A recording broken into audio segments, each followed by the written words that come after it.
Hello, hello, hello. Welcome back, everyone. I am Zuby, and oh my goodness, I am so excited today. I woke up this morning and I just could not wait to get here. I could tell, Zuby. You messaged me at 6 in the morning. I did, because today's topic is one that is very close to my heart. But first, Leo, how are you? How was your morning? Honestly, my coffee was perfect, so I am great. And when the coffee is good, everything is good. Oh, I love that. Okay. I am Zuby. He is Leo, and together we are your favorite English conversation duo. And welcome to all of you joining us today. Whether you are a mom, a student, a working woman, or just someone who loves to learn, you are in the right place. You really are. And today, honestly, today is going to be a special one. Before we start, and we are starting very soon, I promise, if you are enjoying this show, please hit that subscribe button. Yes, and if this episode helps you, give it a like. It really means a lot to us. And share it. Share it with your friends, your sisters, the other moms in your WhatsApp group. You never know who needs to hear this today. Okay, now let's get into it. So today we are talking about raising confident children, how our words shape the next generation. This is such an important topic, Zuby, because as parents, especially as mothers, the words we use with our children every single day have a huge impact on who they become. Exactly. And I think many moms feel this pressure, right? Like you want to say the right thing, but sometimes you are tired, you are stressed, and the wrong words just come out. Yes, and then you feel guilty. And that guilt, it stops you from doing better next time. So today, we are going to talk about what to say, how to say it, and why it matters so much. We are going to make it simple, real, and practical. No complicated theory, no lectures, just honest conversation between two people who genuinely care about this. And by the end of this episode, you will walk away with real words you can use with your children, starting today. Okay, Leo, let's start from the very beginning. I want to ask you something simple. Do you think small words like good job or well done actually make a difference to a child? Yes, but here's the thing, Zuby. It depends how you say it. There's a big difference between good job said quickly while you're looking at your phone and good job said while you stop, look at the child, and really mean it. Oh, that is such a good point. The eye contact. I never thought about that specifically. For example, my niece once drew a picture. Her mother said, "Nice," without looking. The little girl threw the paper away. But when her father sat down and said, "Wow, I love how you used all these colors," she kept that picture for 3 years. 3 years. See, that is exactly what I mean. Okay, so for me, I remember my mother. She used to say, "MashaAllah, you worked hard." Not just, "you are smart." She always praised the effort, not the result. Effort, not result. That is actually a very important idea in child psychology. It's called a growth mindset. When you praise effort, children learn that they can improve. When you only praise talent, they're afraid to fail. Growth mindset. I love that. So it's not about telling your child they are perfect. It's about telling them their hard work matters. Exactly. And that small shift in your words, it changes everything. Okay, I feel like we are already getting deep. Let's talk about something that I think many mothers relate to, the way we react when children make mistakes. Leo, be honest. What do you do when a child makes a mistake? Like they spill something, they break something, they fail a test? Let me think. Okay, so my honest answer is, it depends on the day.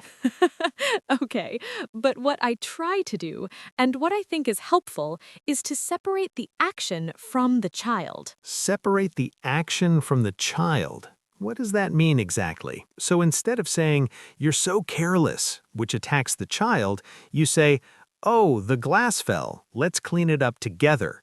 You talk about what happened, not about who the child is as a person. Oh, so you're not labeling them. You're not making them feel like they are the mistake. Right, because children believe what they hear. If you tell a child every day, you're clumsy, they start to walk like a clumsy person. They become the label. That's actually scary when you think about it. I've definitely said things like, "Why are you always like this?" to my younger cousin, and now I feel terrible. Well, the good news is awareness is the first step. Once you know better, you can do better. Okay, so what is a better thing to say? Like, give me a real example. Instead of, why did you fail again, try, what was hard about this test? Let's figure it out together. Let's figure it out together. I love that. It makes the child feel like they're not alone. They have a partner. Exactly. The child learns mistakes are not shameful. Mistakes are something we solve. That's a life skill. Beautiful. Okay, now I want to go somewhere that I think is very relatable, the comparison trap. Leo, tell me honestly, did anyone ever compare you to someone else as a child? Like, why can't you be more like your brother? Oh, absolutely. I had an older cousin who was, according to every adult, basically perfect. Good grades, well-behaved, athletic, and I heard, why can't you be more like Hamza approximately 500 times? 500? And how did that make you feel? Honestly, it did not make me want to be like Hamza. It made me resent Hamza. And that made you feel like you were never enough. That's the thing. Comparison doesn't motivate children, it damages them. And the child being compared to, Hamza in this case, he probably had his own pressure too. You are so right. The good example child often carries enormous weight. They feel they have to stay perfect or disappoint everyone. So comparison hurts both children, the one being compared and the one used as the comparison. Exactly. And the alternative is so simple. Instead of, your sister never acts like this, you say, I know you can do better. I believe in you. I believe in you. 3 words, so simple. And yet, how often do we actually say them? Not enough. We're often quicker to correct than to encourage, but encouragement is actually more powerful as a teaching tool. Encouragement. Yes, that's our word for today. It means you give someone courage, you build them up, you make them feel capable. Encouragement, not just saying good job, but genuinely expressing that you see the child, you believe in them, and you're with them. I want every mom listening to say that to their child tonight. Just look at them and say, I believe in you. Even if nothing is wrong, just say it. That's a wonderful challenge. Okay, speaking of building children up, let's talk about something that I think we don't discuss enough. Leo, I want to ask about something that really stuck with me when I was reading about this topic. There is an idea that the things we say to children become their inner voice, like they start to say those things to themselves. Is that true? 100% true. It is called internalization. When a child hears something often enough, they adopt it as a belief about themselves, good or bad.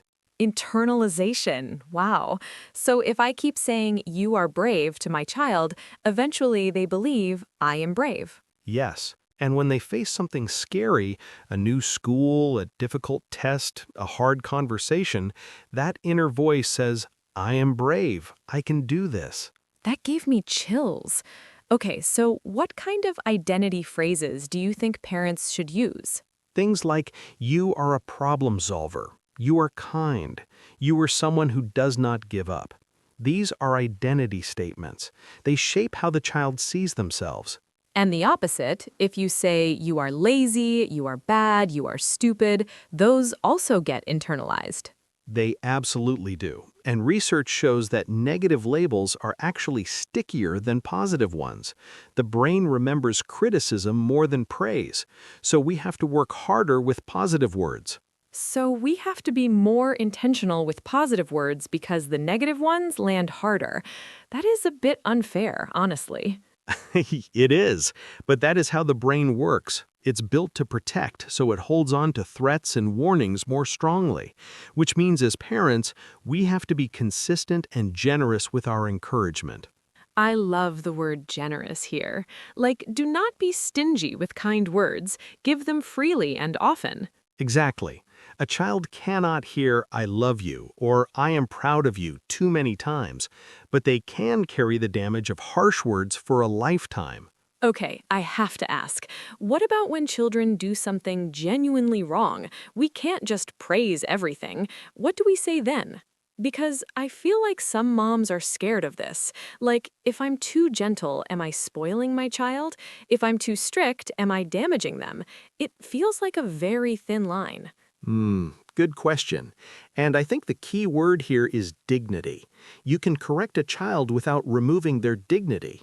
Dignity. I love that word. Say more. Dignity means the child feels respected, even in a moment of correction. So instead of yelling or shaming, you address the behavior firmly but calmly. That was not kind. In our family, we speak respectfully. Try again. Try again. I like that. It's not you failed, it's there's another chance. Do it better. And privately when possible. If you correct a child in front of others, siblings, friends, strangers, the embarrassment becomes the loudest lesson. They don't hear your words, they only feel the shame. Oh, that is so real. I remember being corrected in front of my friends as a child, and I wanted the ground to swallow me. I didn't learn anything, I just felt humiliated. Exactly. Private correction preserves the relationship. Public correction often breaks it, or at least damages it. So, correct privately, correct calmly, focus on the behavior, not the child's character, and always give them a way forward. Try again. I will use that. And one more thing. After the correction, reconnect. A hug, a smile, "I still love you. I know you'll do better." The correction must not be the last word. Love must be. Love must be the last word. I think that's the most beautiful thing said on this podcast. Write that down, everyone. Okay, I want to talk about something a little different now, because we've been talking about what to say, but what about what not to say? Leo, are there specific phrases, common phrases, that we should stop saying to children, even if we grew up hearing them ourselves? Yes, and this one might surprise people because these are very common phrases. Things like "stop crying," "you are being too sensitive," "big kids don't act like this." Oh, wow. And those feel so normal. I've heard all of those. But what's wrong with them? They teach children to suppress their emotions rather than process them. The child learns, "My feelings are a problem. My feelings are too much," and that leads to adults who can't express emotions in healthy ways. So instead of stop crying, what do we say? "I can see you're upset. I'm here. Let's take a breath together." You're not telling them the feeling is wrong, you're helping them move through it. That's so different from what most of us grew up with. My grandmother's solution to all crying was stop or I'll give you something to cry about. And I love her, but no, that's not the answer. And another phrase to retire is, "Why can't you be normal?" or any version of comparing the child to an imaginary perfect standard. Normal is a very harmful word to use with children. Because it implies they're abnormal, they're wrong, they're broken. Exactly. Every child is different. Different speeds, different strengths, different ways of learning. Comparison to an imaginary ideal crushes the unique beauty of who that child actually is. Unique. I love that. Each child is unique, and our job as parents is not to reshape them into someone else, it's to help them become the best version of themselves. Beautifully said. And that brings us to something really important. How do we talk to children about their strengths? Okay, yes, because I feel like we're so quick to notice what a child does wrong, and we forget to actively point out what they do right. Yes, and pointing out strengths is not the same as empty flattery. It's specific, honest, and meaningful. What's the difference between empty flattery and real encouragement? Because I think some parents worry they're just telling their children things that aren't true. Great question. Empty flattery is, "You are the best at everything." That's not credible, and children actually know it's not true. Yes, even kids can tell when you're just saying something nice. Real encouragement is specific. "I noticed how patient you were with your little brother today. That was really mature." Or, "You kept trying even when it was hard." That shows real strength. Specific. So instead of "you're amazing," you say, "I noticed this specific thing you did, and here's why it matters." Right. The child thinks, "My parent is watching me. My parent sees me." That's incredibly powerful for a child's sense of self-worth. Self-worth, another beautiful word. It's the feeling that you matter, that you're valuable, just as you are. And children who grow up with a healthy sense of self-worth are more resilient. They handle failure better. They build stronger friendships. They trust themselves. And honestly, they become the kind of adults we all want to be around. Confident, kind, secure. It all starts with the words we use when they're small. Exactly. The words are seeds. What you plant today, you see bloom in 20 years. I love that so much. Okay, I want to give our listeners something really practical now. Real sentences they can use with their children. Mukik burit. Okay, so Leo and I are going to give you 2 template sentences that you can actually use with your children. Copy them, remember them, make them your own. Template 1 is for moments when your child tries something and struggles. Zuby, what's your version? Mine is, "I'm really proud of you for trying. That was not easy, and you did it anyway." Love that. And mine is, "It's okay that it didn't work this time. What did you learn? Let's try a different way." Both of these are great because they take the focus off the result and put it on the process, the effort, the learning. Template 2 is for everyday moments, just to make a child feel seen and loved for no special reason. Oh, I love this one. Mine is simple. "I love being your mom. You make my life better."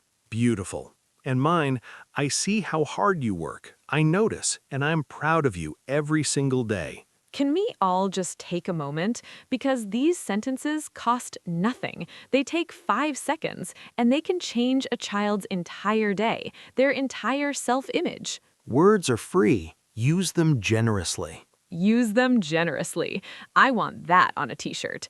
Okay, I want to talk about something a little different now, because we've been talking about what to say, but what about what not to say? Leo, are there specific phrases, common phrases, that we should stop saying to children, even if we grew up hearing them ourselves? Yes, and this one might surprise people because these are very common phrases. Things like, "Stop crying," "You were being too sensitive," "Big kids don't act like this."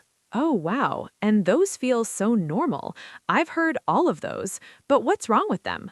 They teach children to suppress their emotions rather than process them. The child learns, "My feelings are a problem. My feelings are too much," and that leads to adults who can't express emotions in healthy ways. So instead of "stop crying," what do we say? "I can see you're upset. I'm here. Let's take a breath together." You're not telling them the feeling is wrong, you're helping them move through it. That's so different from what most of us grew up with. My grandmother's solution to all crying was "stop or I'll give you something to cry about." And I love her, but no, that's not the answer. And another phrase to retire is, "Why can't you be normal?" or any version of comparing the child to an imaginary perfect standard. Normal is a very harmful word to use with children. Because it implies they're abnormal, they're wrong, they're broken. Exactly. Every child is different. Different speeds, different strengths, different ways of learning. Comparison to an imaginary ideal crushes the unique beauty of who that child actually is. Unique. I love that. Leo, I want to say something to the moms listening, because I think there's a fear that sits under all of this. A quiet voice that says, what if I have already said the wrong things? What if I have already damaged my child?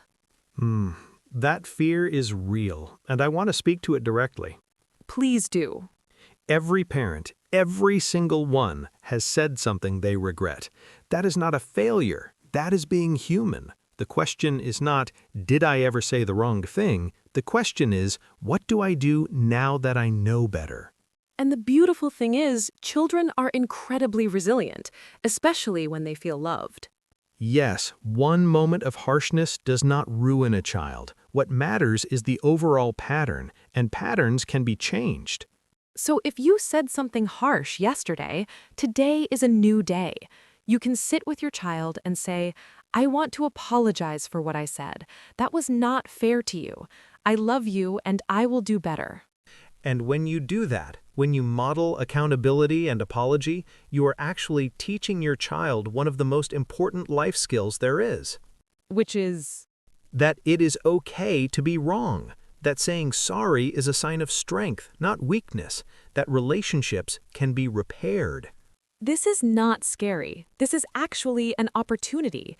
Every conversation with your child is a chance to shape a human being who feels loved, capable, and seen. And it does not have to be perfect. It just has to be real and consistent and full of love. Full of love. I think that is the heart of everything we said today. You do not need to have all the perfect words. You just need love as the foundation. The right words will come. And when they do not come, when you mess up, love will also be the thing that repairs it. I love this conversation so much. Okay, shall we do our recap? Let us do it. Music fades in softly behind conversation. Okay, so I learned something about you today, Leo. You actually keep a mental list of phrases that you think parents should use. Like, you have clearly thought about this a lot. Am I that obvious? Yes, but I love it. Because when you talked about the difference between good job and I noticed how patient you were, I could tell you had thought about that before. That was not something you made up on the spot. No, I've seen the difference in the children around me and honestly in myself, thinking about what words stayed with me from my own childhood. And I think what I learned about myself today is I do the comparison thing sometimes, not with children, but even in general. I will say, oh, this person does it this way, and I did not realize how damaging that can be. It is such a natural human habit, comparison. We do it to measure progress, but we forget that every person is on their own journey at their own pace. And children especially, they are not in a race. They are on a walk, a beautiful, unique walk. I also want to say I was a little surprised today by how strongly Zuby felt about the apology point, the idea that parents should apologize to children. Was it surprising? A little, because in many cultures, parents do not apologize to children. It is seen as undermining authority. But I genuinely believe it does the opposite. When a parent apologizes, the child thinks, wow, my parent is honest. My parent has integrity. I can trust them. That is more respect, not less. I think you're right, and I think many parents are afraid showing vulnerability means losing control, but actually, it earns deeper respect. Deeper respect. I like that. Okay, to summarize what we talked about today. We talked about how small words have big power, how praising effort over result creates a growth mindset, how comparison hurts both children, how correction can be done with dignity, how we must retire phrases that suppress emotions, how we highlight strengths specifically and honestly. And how, even when we get it wrong, love and accountability can repair what words break. That's today. That's a full episode worth of gold right there. It really is. And honestly, I feel like I could talk about this for 3 more hours. Let's save that for another episode. For now, let's close out. Music comes up a little, warm and gentle. Okay, lovely people, before we say goodbye, we have to say a few things. First, if you're not subscribed yet, please subscribe right now. We put so much love into every episode, and we want you to be here for all of them. And if this episode gave you something, a new phrase, a new idea, a moment of, ooh, I needed to hear that, please give it a like. That tells us to keep going. And share it. Send this to a mom you know, a sister, a friend, a colleague. You never know who's sitting at home right now feeling like they're not doing enough. This episode might be exactly what they need. And we have a comment challenge for you today. We want you to scroll down and leave us a comment that says, "One word I will say to my child more often is blank." Fill in the blank. It can be encourage or believe or together or proud. Whatever word resonated with you today, write it down and share it with us. We genuinely read every single comment, every one, and they make our day so much better.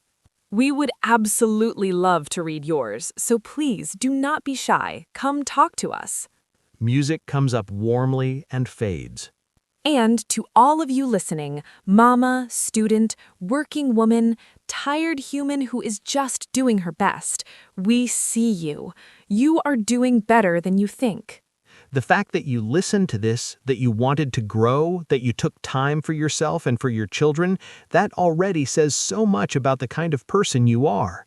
Keep going, keep learning, keep talking to your children with love. It matters more than you know. And we will see you in the next episode. There is so much more to talk about. So much more. Okay, I'm Zuby. This was so fun. And I'm Leo. Until next time, take care of yourselves, take care of your little ones, and keep practicing. Bye, everyone. Goodbye.